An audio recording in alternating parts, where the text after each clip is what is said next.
SPSI ini komitmen dan siap untuk membantu mensukseskan pemilu 2017 ini untuk memenangkan Rocky dan Lino. Kami sudah sepakatan sama seluruh SPSI seluruh Aceh Timur ingin memenangkan beliau. Seluruh Aceh Timur mulai dari Bayun sampai ke Lunibung 250 gitu.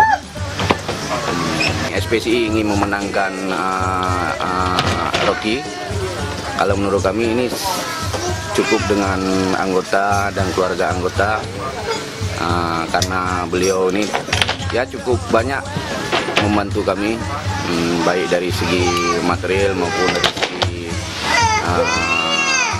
semangat untuk bekerja. Kami pun ucapkan terima kasih atas bantuan yang telah diberikan oleh Bapak Rocky selama beliau menjabat sebagai Bupati. Harapan kami, terutama khususnya saya sendiri sebagai Ketua SPSI, untuk kedepannya anggota kami yang bekerja di lapangan yang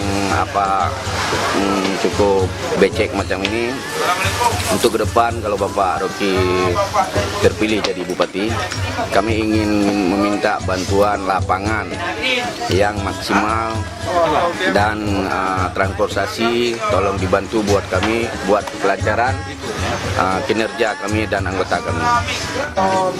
Jadi nyodam doa bahwa bencaranya PA-nya bahasa khusus di Kampung Blang umumnya itu di Aceh. Jadi lagi Rocky untuk di kampungnya insya Allah.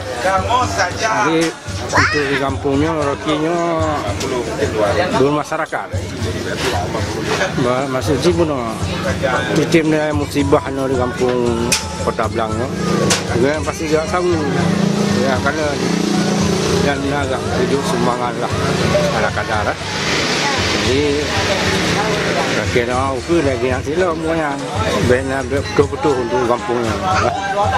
Jadi ada apa masyarakatnya tidak tergalen dan dengar-dengar pokoknya memang urung good. Memang urung dia. Anak-anak pilih punya urung hananya urung hana sama rata. Nama urung nama musibah aku meninggal. Tetap banyak hadir. Memang cukup mulia.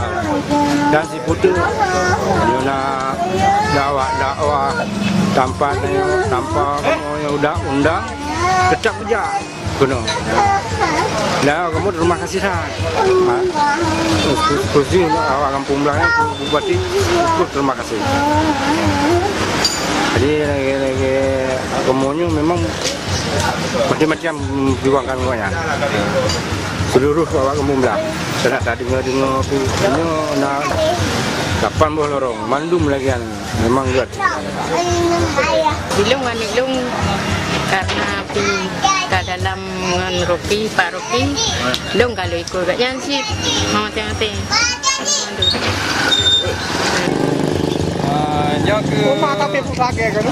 Unin atau becak yang kamu terima dari Bapak Rocky yang awal. Nah, 2 buah unit, satu warna kuning dan satu warna merah. Kami SPSI Aceh Timur siap memenangkan Rocky dan Mualim. Aceh Timur!